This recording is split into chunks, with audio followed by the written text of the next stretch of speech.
Bismillahirrahmanirrahim. Assalamualaikum warahmatullahi wabarakatuh. Nama saya Janatin Nawaroh. Nomor induk mahasiswa 2018 096 01 16 04. Di sini saya dari Institut Agama Islam Al-Qadiri Jember untuk memenuhi tugas mata kuliah perbandingan pendidikan. Dosen pengampu Bapak Fikri Farihin MPDI. Yang pertama di sini saya akan menekan tentang perbandingan pendidikan. Dua macam istilah biasanya digunakan dalam pengertian yang sama, yaitu perbandingan pendidikan atau pendidikan perbandingan.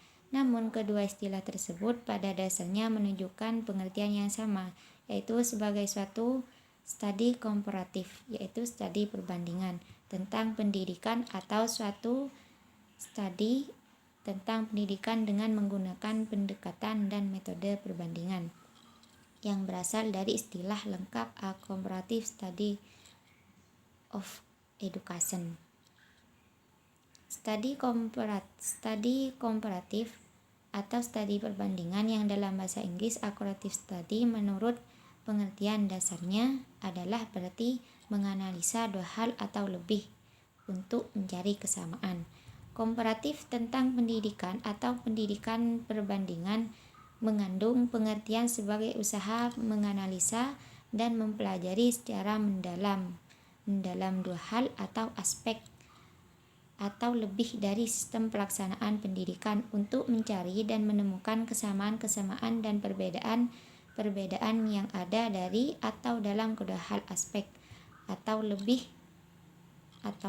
tersebut. Artinya dengan studi perbandingan tersebut kita bisa memperbandingkan beberapa konsep teori atau sistem dan praktek perbandingan satu sama lainnya. Kita juga bisa memperbandingkan teori, konsep atau sistem pendidikan dengan praktek penyelenggaraan pendidikan yang ada pada suatu negara atau bangsa. Dapat pula kita mempelajari konsep, teori perbandingan atau sistem pendidikan yang berlaku atau pada suatu bangsa atau negara tertentu, dan kita perbandingkan dengan konsep pendidikan atau teori pendidikan atau sistem pendidikan yang berlaku di negara atau bangsa kita sendiri. Dalam studi perbandingan tentang pendidikan, terutama yang tertuju pada studi perbandingan antara dua sistem pendidikan, tujuannya di samping untuk mencari dan menemukan kesamaan-kesamaan dan perbedaan-perbedaan antara dua sistem pendidikan itu, juga dikandung maksud lebih jauh, yaitu untuk menganalisa sumber-sumber atau faktor-faktor yang menyebabkan kekuatan atau kelebihan dan kelemahannya masing-masing. Dua, untuk menimbulkan sikap saling pengertian dan terbuka satu sama lain. Dan yang ketiga yaitu yang pada akhirnya akan terjalin saling kerjasama satu sama lain untuk mengembangkan sistem pendidikan masing-masing dan saling membantu dalam memecahkan permasalahan-permasalahan luar lingkungan masyarakat atau negara dan bangsa sendiri. Dengan mengetahui peri keadaan dan peri kehidupan masyarakat dan bangsa lain tersebut, akan terjadi saling pengertian dan hormat. Menghormati serta saling terbuka antara masyarakat atau bangsa-bangsa tersebut yang selanjutnya akan mewujudkan terjalinnya kerjasama dan saling tolong-menolong untuk mencapai tujuan dan kemajuan bersama.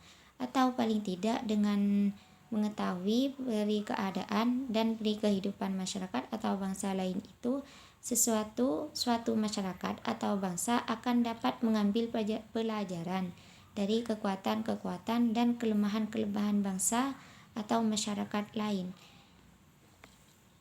Itu guna memperbaiki dan membangun peri keadaan dan kehidupan masyarakat atau bangsa sendiri. Dari segi ajaran agama Islam, bahwa ajaran Islam ternyata sangat mendorong umatnya untuk mengadakan studi perbandingan itu, yaitu agar umat Islam belajar, mempelajari dan mengambil pelajaran dari peri keadaan dan peri kehidupan bangsa-bangsa lain yang ada dan berkembang di dunia ini, baik masa lalu maupun masa sekarang. Lihat misalnya surat Al-Mu'minat ayat 82 yang menganjurkan untuk mempelajari peri keadaan dan peri kehidupan masyarakat atau bangsa di masa lalu. Peri kehidupan atau mempelajari atau bermufakoh fiddin untuk selanjutnya memberikan pelajaran kepada kaumnya atau masyarakat bangsanya. Juga Nabi Muhammad SAW telah memerintahkan kepada umatnya untuk menuntut ilmu walaupun sampai ke negeri Cina sekalipun. Secara historis bertumbuh kembangnya rasa nasionalisme yang pendidikan sebagaimana